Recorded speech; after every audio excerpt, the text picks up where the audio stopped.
कितने दिनों से अच्छी सच्ची बात बताई जा रही।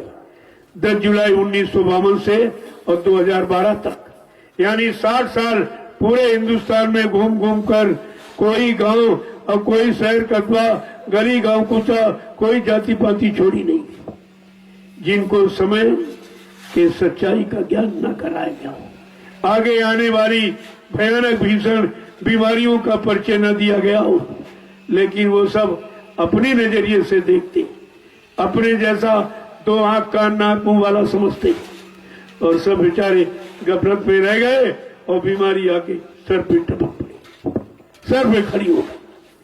अब इससे बचने का तुरंत इलाज कहाँ है?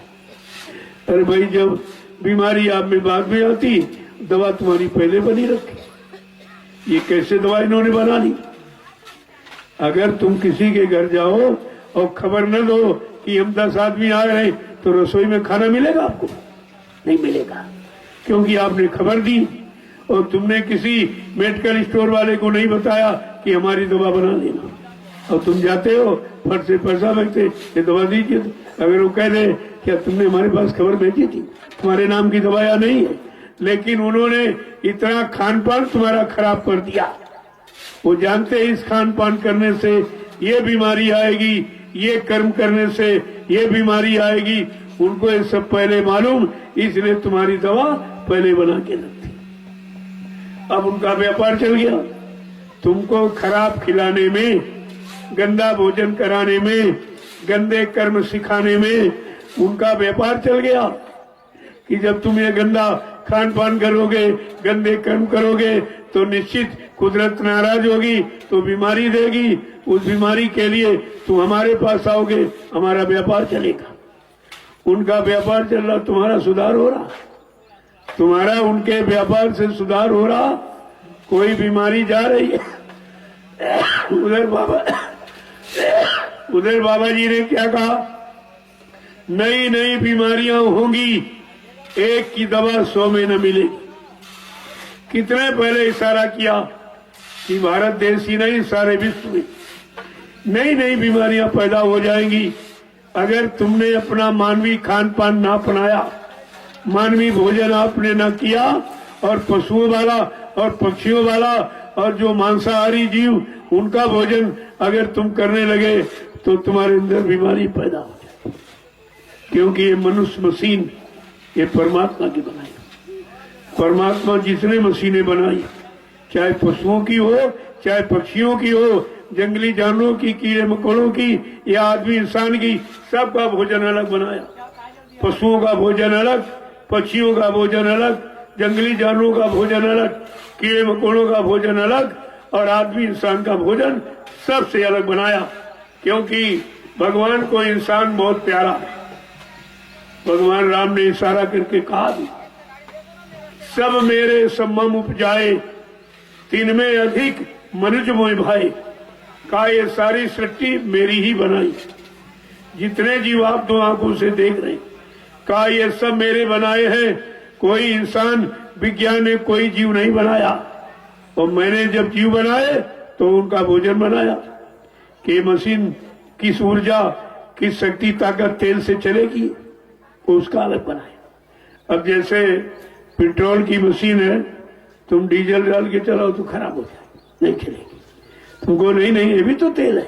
अरे तेल तो है, लेकिन उसके उपयुक्त नहीं है, उसके अनुसार नहीं, उसको चलाने वाला नहीं, उसको ये बिगाड़ने वाला आयल है।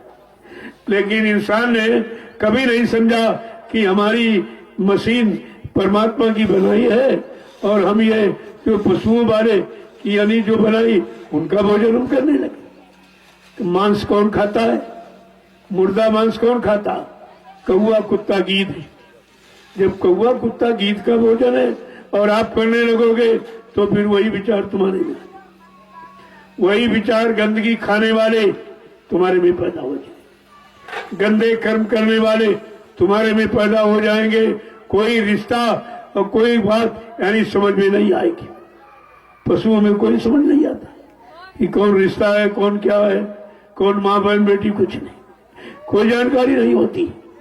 देखो किस तरीके से का सब मेरे सम्मम उपजाए, तिनमें अधिक मनुज मोय भाई, कहा सब मेरे बनाए जीव हैं और मैंने सब जीवों को जिंदा रखने के लिए उनका भोजन अलग बनाया, लेकिन मनुष्य का भोजन सबसे अलग बनाया, क्योंकि हमको प्यारा है। और मैं भी जब कभी मृतलोक मंडल में जाता हूं तो मनुष्य शरीर ही धारण करता हूं, इसलिए मनुष्य शरीर का भोजन मैंने अलग बनाया। सीजनल अनाज, सीजनल दालें, सीजनल सब्जियां, फल फूल मेवे, दूध मक्खन मलाई घी, ये है इंसानी खुराक। जब तुम इंसानी खुराक खाओगे इंसानियत रहेगी, मानवता रहेगी, प्रेम प्यार मोहब्बत रहेगा, ईर्ष्या राग द्वेष नहीं आने पड़ेंगे, छीना झपटी नहीं करो। अब जैसे कुतिया मांसाहारी, अगर 5 बच्चों को लिए बैठी हो, उनके बच्चों को रोटी का टुकड़ा डालो, फट छीन के खा लेगी, खाने नहीं देगी, बाद में दूध पिलाएगी, लेकिन सामने भोजन नहीं करने दे। ये छीना झपटी, ये मांसाहार का प्रभाव है। और सब होते हुए भी और सब समझते हुए भी आपने ये नहीं किया, तो वही तुम्हारे अंदर बात आ गई। अब तुम सब छीना झपटी में लग गए, इनका छीनना, इनका लेना, इनकी चोरी करना, इनको मारना, इनको काटना, सब वही काम तुम्हारे में आ गए। अगर संत महापुरुषों के वचनों को माना होता तो भारत जैसी धार्मिक भूमि पर यह बीमारी महामारी कभी नहीं, कुदरत कोई प्रकोप कर ही नहीं सकती, क्योंकि ये भारत देश कुदरत की गोद में बैठा हुआ। 4 ऋतुएं जो आपकी ऋतुएं हैं, सर्दी गर्मी बरसात, ये तीनों निश्चित समय, ये 4-4 महीने, पूरे साल को 4-4 महीनों में बांटा गया और 4 प्रकार की ऋतुओं में बांटा गया। ये केवल भारत में है, ये भारत धार्मिक देश, ये प्रकृति की गोद में बैठा हुआ, और प्रकृति ने अपनी गोद में इसको सजा के पाला है और इसको बनाया। लेकिन हमने आपने उस पाश्चात्य देशों की नकल की जहां प्रकृति का कोई काम नहीं, एकदम पशुवत जीवन व्यतीत हो रहा, सिवाय भोगों के सिवा कुछ जानते ही नहीं। अगर इसीलिए विश्व में जितने भी देश सब भोग भूमि के नाम से जाने जाते, और हमारा भारत देश योग भूमि के नाम से जाना जाता। यहाँ योग है, योग माने जोड़ है, किसको किससे जोड़ा जाए, किसको किससे मिलाया जाए, किसकी मिलने की किससे मर्यादा है, शुद्धता है, ये केवल विचार भारत देश में, और विदेश में कोई विचार नहीं। जब तुम ऐसे देश की नकल करोगे तो तुम्हारे विचारों में परिवर्तन हो जाएगा, तुम्हारी बुद्धि में परिवर्तन, तुम्हारे खान पान में, तुम्हारे कर्मों में परिवर्तन, फिर उसी अनुसार तुमको भी सजा मिलने लगेगी। आज प्राकृतिक सजा पाने का एक ही कारण है कि हम प्राकृतिक देश में रहते हैं, वो प्रकृति के देश में नहीं रहते, वहां प्रकृति नहीं काम करती। यहाँ सर्दी गर्मी बरसात 4-4 महीने, वहां सर्दी तो सर्दी ही है, गर्मी कहीं तो गर्मी ही है, लेकिन तुम्हारे यहाँ तो 4 ऋतु है। प्रकृति ने कितना सजा के रखा इस भारत देश को, और प्रभु परमात्मा और भगवान इसी भारत भूमि पर ही ज्यादा अवतार दिया, कोई एक और 2 अवतार उधर, बाकी सब भारत भूमि पर। ये परमात्मा को प्यारी है जमीन, उसी जमीन पर हमें आपको जन्म मिला। चलो अपने लिए नहीं तो परमात्मा के हिसाब से भी कोई ऐसा कर्म मत करो, कोई ऐसा गंदा खान पान मत करो जो तुम्हें परमात्मा की तरफ से सजा मिल जाए। लेकिन आपने माना कुछ नहीं माना, देख लो क्या स्थिति, अभी क्या जो आगे होने वाली है। अगर अभी आपने सलाह न मानी, अभी वक्त है गुनाहों से तुम तौबा कर लो, फिर न कहना कि हमने सुना था पैगाम नहीं। अभी तुम्हारे बचने बचाने का समय थोड़ा है, अगर उसे मान लो, अपने आप को मोड़ लो और गंदे खान पान से हट जाओ तो कोई बीमारी तुम्हारे पर प्रकोप नहीं करेगी। जय गुरुदेव, जय गुरुदेव, जय गुरुदेव, जय गुरुदेव, जय गुरुदेव, जय गुरुदेव। नाम किसका? प्रभु का, जय गुरुदेव। नाम किसका? प्रभु का, प्रभु का प्यारा नाम। जय गुरुदेव। जरा खड़े हो जाइए तो, को पीछे वाले भी नहीं खड़े। तो तुम खड़े नहीं हो पा रहे तो चलोगे कब? चलोगे नहीं तो पहुंचोगे कब? अरे कम से कम ये खड़ा होना क्यों कहा जा रहा, बैठना क्यों कहा जा रहा, झुकना क्यों कहा जा रहा, ये शरीर की 3 स्थितियां क्यों बताई गई? कि खड़े हो किसी अच्छे काम को करने के लिए, बैठो भजन पूजन के लिए, झुको वहां जहां कुछ मिले। ये तीनों चीजें अगर 3 स्थितियों को समझा होता तो आज ये मानव समाज खराब नहीं होता। खराबी का कोई प्रश्न ही नहीं है। लेकिन जब शरीर की स्थितियां आप नहीं समझ पाए हो तो फिर आत्मा की स्थिति कैसे समझे? वो तो बहुत दूर की बात है। इसलिए देखो कितनी बड़ी भीड़ आ गई। ये बिना बुलाए, मैंने बुलाया नहीं किसी को, कोई कार्यक्रम नहीं है। जब बिना कार्यक्रम के बिना बुलाए इतने आ गए, अगर कोई कार्यक्रम रख दिया जाए और सबको कह दिया जाए तो यहाँ नीमसार में जगह नहीं मिलेगी, यहाँ जगह ही नहीं मिलेगी।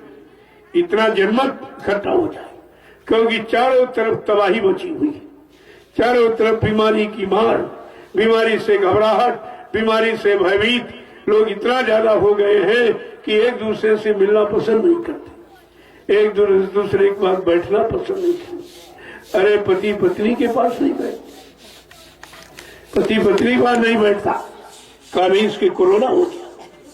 देखिए तो ऐसी बीमारी आई, इतनी दूरी बना दी, सारे रिश्ते प्रेम प्यार मोह पर लगाओ सब खत्म। बीमारी इतनी बड़ी सबको खत्म कर दी, तुम्हारा सामाजिक पारिवारिक जीवन अस्त व्यस्त कर दिया, फिर तुम जियोगे कैसे, रहोगे कैसे? अरे दूरी बनाते तो बुरे कर्मों से दूर रखते, बुरे गंदे खान पान गंदे भाव विचारों से दूर रखते। ये दूरी आपके लिए लाभकारी थी और सारी समाज के लिए लाभकारी। वो तो कुछ नहीं किया। गंदगी से लगाव है, अच्छाई से दूरी है। ये सब उल्टा हो रहा, ये उल्टा हो रहा। क्यों? जब जैसी हो तबिता तब तैसी मति होए, और काल रे की लेख को बैठ सकेगी। अब वो होना है जो आपने किया, होनी उसी को कहते हैं। अपने कर्मों का फल, कर्मों का परिणाम, कर्मों का जजमेंट ये होनी कहलाता। जो जो आपने किया है उसका परिणाम निश्चित है, उसे बिना संत महापुरुषों के कोई मेट नहीं सकता।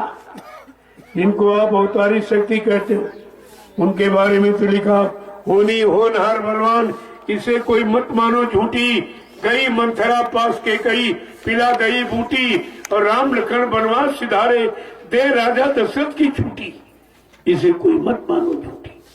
पर नारी के हेतु रावणा, नियत करी खोटी, परिणाम क्या हुआ, लंकगढ़ सोने की टूटी, इसे कोई मत मानो झूठी।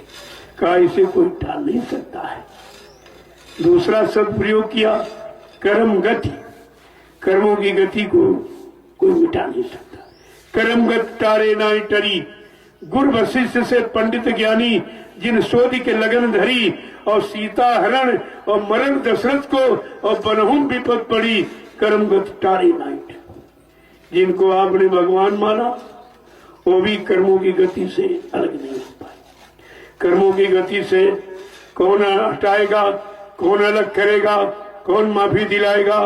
कहा संत लेख पर मेख मारे, मेटे अंक कुंग भाल के, जो ब्रह्मा ने कलम चढ़ा दी हमारे आपके पाप पुण्य कर्मों की सजा और लाभ देने की।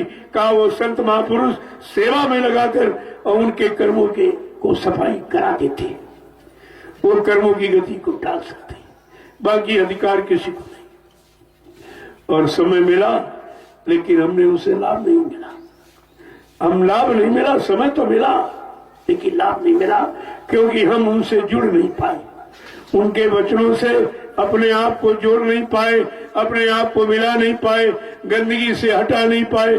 तो वो भी जो अच्छा समय था वो भी बुराई में बदल गया। जय गुरुदेव, जय गुरुदेव, जय गुरुदेव। नाम किसका? प्रभु का प्यारा नाम, जोर से बोलो, सब मिल बोलो।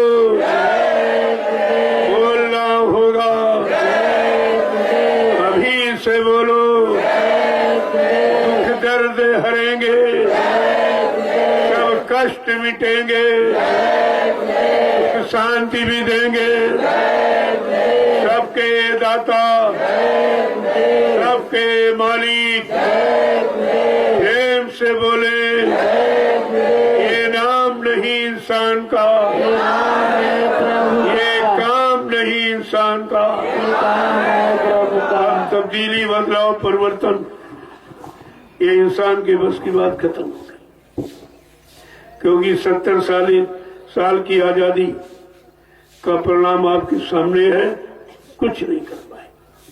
जो कहा वो सब झूठ निकला, जो वादा किया वो भी खत्म। यानी तो इंसान के बस की बात अब नहीं है। अब वो कलयुग का जगाया जय गुरुदेव प्रभु का नाम ये सब काम करेगा। ऐसा नहीं कि कोई कहे भाई, जब वो नहीं करे फिर कौन करेगा। करने वाले की जानकारी नहीं दी गई तो वो भी आपको बताया गया। नाम अपने काम की पूरी जानकारी दे रहा कि मैं कौन से काम करूंगा।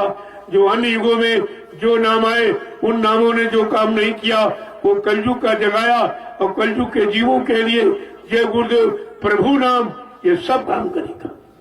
अरे प्रभु की सत्ता है, जब सत्ताधारी आ गया तो काम क्यों नहीं होगा। वो तो उसी का काम है, वही करेगा। जिसका नहीं है वो नहीं करेगा। जाको काम ताई को छा जाए और करे सो डंडा बा जाए। दूसरा कोई करेगा तो प्रकृति मार लगाएगी। क्यों ये काम संत महापुरुषों का, किसी का नहीं। कोई ज्ञानी विज्ञानियों का, कोई मांसाहारी शराबी कबाबियों का, कोई चरित्रहीनों का, कोई स्वार्थी लोभी लालचियों का ये काम नहीं है। तो बात आपको विचार करना चाहिए। जय गुरुदेव। देखो कितनी बड़ी भीड़ है। मैंने तो किसी को बुलाया नहीं।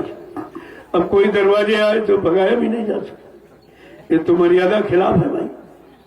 कोई आश्रम आ जाए तो उसे भगाया भी नहीं जाता।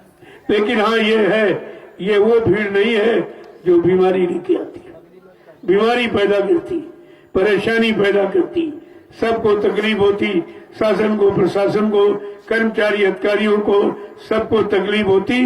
वो ये भीड़ नहीं है। ये सबकी दृष्टि में है और सब देख रहे बराबर। जब पहले लॉकडाउन लगा तब यहाँ कितनी भीड़ थी। लोग कहते थे कि भाई सब जगह बंद हो गया, वो सतगुरु धाम जय गुरुदेव आश्रम क्यों नहीं बंद किया गया। तो कर्मचारी अधिकारी खुद कहते कहा भाई वहां कोई बीमारी नहीं, क्योंकि वहां कोई गंदा खान पान खाने करने वाला जाता ही नहीं। वहां कोई दूसरे मिशन का नहीं जाता। और तुम्हारे मंदिर में शराबी का भी सब पूजा करने आती। तो यहाँ तो बीमारी फैल सकती, इसलिए उनको बंद कर दिया गया। लेकिन ये नहीं। और ये सबके हित का संदेश, सबके भले का, बीमारी दूर करने का ये संदेश यहाँ से हो रहा। यहाँ से कोई अपने स्वार्थ, लोभ, लालच, मान सम्मान, अधिकार का संदेश यहाँ से नहीं होता। और सारा देश सुन रहा है। ऐसा तो नहीं है कि कोई कोठरी में बैठ के बोला जा रहा। ये तो जंगल में मंगल हो रहा है। आप देखिए इसको। जय गुरुदेव। अब ये है कि आओ सत्संग सुनो, चले जाओ। भीड़ नहीं बढ़ाना है। आप जिस काम के लिए आए हो, शाम को आए थे भंडारे का प्रसाद मिला, सुबह आपने भजन भी कर लिया, शाम को भी भजन किया, सुबह भी भजन किया और सत्संग मिल गया। अब सेवा कर लो तो घर चले जाओ, फिर दूसरे लोग आ जाएंगे। ऐसे भीड़ भी नहीं होगी और सब आश्रम आ भी जाएंगे, सबको लाभ भी मिल जाएगा। तो थोड़ा विचार के किया था। तो इसलिए आए हो, अब सत्संग सुना है और सेवा थोड़ी कर लो तो घर जाओ। फिर जरूरत पड़े फिर आप आ जाओ। मना किसी को नहीं किया, लेकिन भीड़ लगाने की जरूरत नहीं है, ताकि शासन प्रशासन की मर्यादा बनी रहे और अपना काम भी बना लो। यही बुद्धिमानी, किसी को कोई तकलीफ ना हो। वैसे हमारे किसी काम से किसी को तकलीफ होने वाली नहीं। मैंने पूरे देश में अपना परिचय दे दिया। बड़े बड़े कार्यक्रम, बड़ी बड़ी भीड़ हुई, लेकिन वहां मीडिया, पत्रकार सब आए, सबने कहा, हमने कहा भाई यहाँ कोई बीमारी, यहाँ कोई बीमारी नहीं है, यहाँ बीमारी आ ही नहीं सकती। क्योंकि बीमारी वाला कोई काम नहीं, बीमारी वाला कोई गंदा खान पान नहीं, इसलिए यहाँ बीमारी नहीं है। इस बात को ध्यान में रखो। अगर आप देश से बीमारी भगाना चाहते हो तो गंदा खानपान बंद करा दीजिए। जीवों की हिंसा और हत्या, जो बेगुनाह निर्दोष है, ये आप बंद करा दीजिए, बीमारी चली जाएगी। तुम कहो नहीं नहीं, ये हिंसा हत्या हम कराते रहेंगे, ये आमदनी का साधन है, बुद्धि नशा नशा शराब की बिक्री हम खोले रहेंगे तो बीमारी नहीं जाएगी। कितना आप उपाय लगा लो, ये नहीं जाएगी। लेकिन जाएगी किससे? जोर लगा ले अहले जमाने। कब तक जोर लगाएगा? और जग में जय गुरुदेव का झंडा ये लहर लहर लहराएगा। यहाँ से बीमारी जाएगी, यहाँ से परेशानियां जाएंगी, दुख तकलीफ चले जाएंगे, सबको शांति मिलेगी, सब परमात्मा का भजन करेंगे, सब शाकाहारी हो जाएंगे। आप देखते जाइए कि किस तरह से काम हो रहा। मैं तो कोई सहयोग आपसे मांगता नहीं, केवल विचारों का सहयोग मांगता कि आप अपने विचारों का परमिशन अगर दे दें तो मैं आपको दिखा दूं कि देश में इतनी भीड़ लगा के दिखा दूंगा कि यानी 10 किलोमीटर तक आदमी बैठा दिखाई देगा और कोई बीमारी नहीं, कोई परेशानी, कोई बीमारी, शासन प्रशासन की व्यवस्था में कोई बाधा नहीं, किसी तरह की नहीं। सबको एक अच्छी सीख और शिक्षा मिल जाएगी। जय गुरुदेव, जय गुरुदेव, जय गुरुदेव। नाम किसका? प्रभु का प्यारा नाम। अब आप यहाँ आए हो तो थोड़ी बहुत सेवा करो, जो कर रहे हो इन नए लोगों को मौका दो। ये सेवा करके चले जाएंगे, फिर दूसरे आ जाएंगे। इसलिए आते जाते रहो, लेकिन भीड़ मत करो। भीड़ करने का कोई लाभ नहीं। जिस लाभ के लिए आए हो वो काम तुम्हारा हो रहा। आपको शाम को आप आ गए तो भंडारे का प्रसाद मिल गया, शाम को आपने भजन कर लिया, सुबह 4 बजे फिर भजन कर लिया, और फिर आपको सुबह सत्संग मिल गया और थोड़ी सेवा अगर चले गए।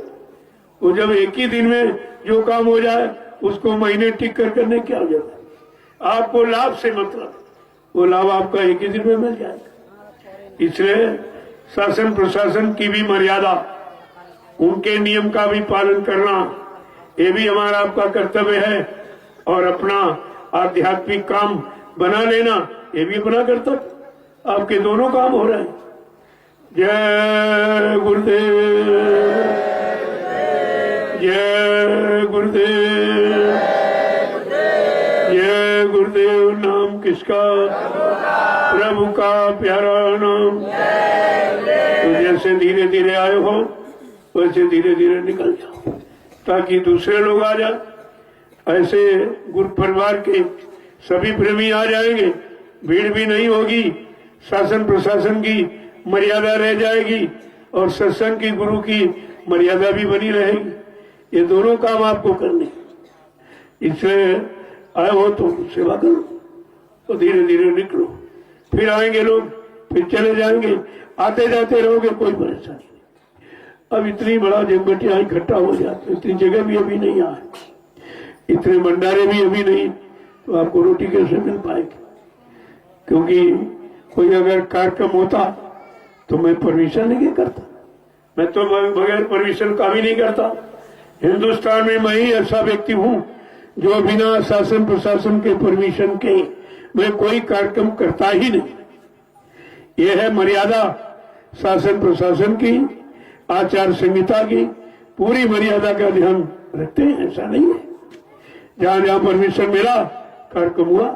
अभी आपने देखा झारखंड में होली मिलन महोत्सव और मुक्ति दिवस, 2 विशाल कार्यक्रम, कितनी बड़ी भीड़ थी, कितने प्रांतों के लोग आए, लेकिन किसी तरह की कोई परेशानी नहीं, कोई परेशानी नहीं, कोई शासन प्रशासन को परेशानी नहीं। क्योंकि मैं ऐसा कोई काम करता ही नहीं हूँ जो शासन प्रशासन की व्यवस्था में, कर्मचारी अधिकारियों की व्यवस्था में कोई बाधा पड़े, मैं वो काम नहीं करता। जय गुरुदेव। अब आप चलिए, थोड़ी सी सेवा कर लो और प्रसाद दोपहर का लेकर धीरे धीरे निकलो। क्यों कोई कार्यक्रम नहीं है, न मैंने कार्यक्रम करने की अभी बात कही, ना मैंने किसी को बुलाया।